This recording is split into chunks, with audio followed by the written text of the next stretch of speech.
Welcome back to my channel, Hassanor the Maritime Traveler. For more interesting video, please do not forget to subscribe to my channel. Let's talk about the reasons for rejection of Canadian student visa.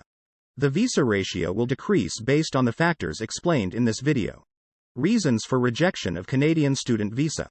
International students seeking a Canadian student visa fulfilling all the minimum criteria for admissions are usually optimistic about the decision.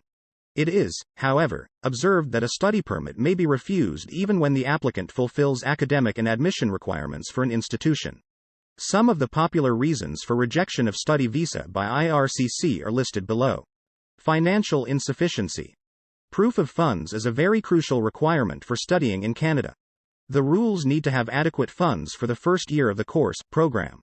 If the immigration officer suspects financial insufficiency, the visa application will get rejected. Choice of program. If the visa officer questions the choice of a program opted by the applicants, your Canadian student visa may get rejected. In cases where the chosen program does not align with the applicant's academic or employment background, the chances of visa rejection are increased. Letter of acceptance. A letter of acceptance from a Canadian DLI is required for applying for the study permit. If the applicant's acceptance letter is in question, the Canada student visa may be rejected. Along with the letter of acceptance, the applicants are required to meet the minimum entry requirements for the specific institution. If the visa officer doubts whether the minimum requirements are met by the applicant, the student visa may be rejected. English language proficiency.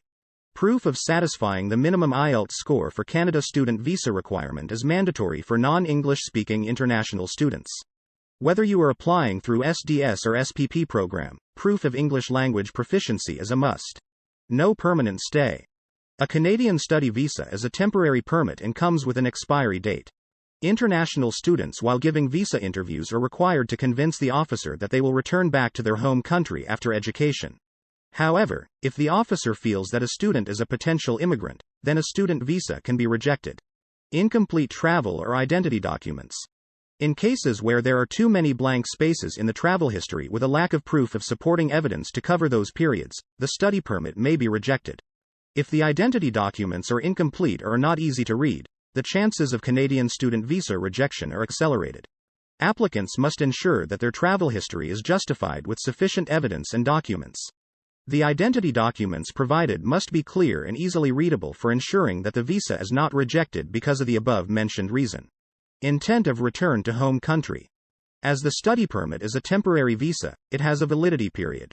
The applicants are required to submit enough proof of intent to return to their home country. This does not suggest that the applicant cannot extend their study visa or obtain a PR. It is mandatory to provide documents suggesting the intent of return to ensure that the applicant will not stay in Canada after the expiration of the study permit. Applicants can address this concern with a detailed personal statement. Applicants must also understand the dual intent concept when addressing the concern in their personal statement. Dual intent accounts for the applicants who initially want to temporarily visit Canada, on a study or work visa, and intend to become permanent residents of the country. Lack of job prospects in home country. The lack of job prospects in the home country is an indication of the intent to return to the home country. Applicants who do not have a job offer in the home country or lack job prospects may conclude applicants intend to settle in Canada. This may result in the rejection of the Canadian student visa. Applicants can provide documents and statements suggesting that there are sufficient employment aspects in their home country after completion of the studies in Canada. Biometric rejections. If a student fails to upload any kind of biometric requirement or the biometrics are not rightly scanned, then Canadian Embassy has the whole right to reject. Students are advised to upload right and on-time biometrics for a smoother process of visa approval. I hope you enjoyed this video. For more information, please do your own research.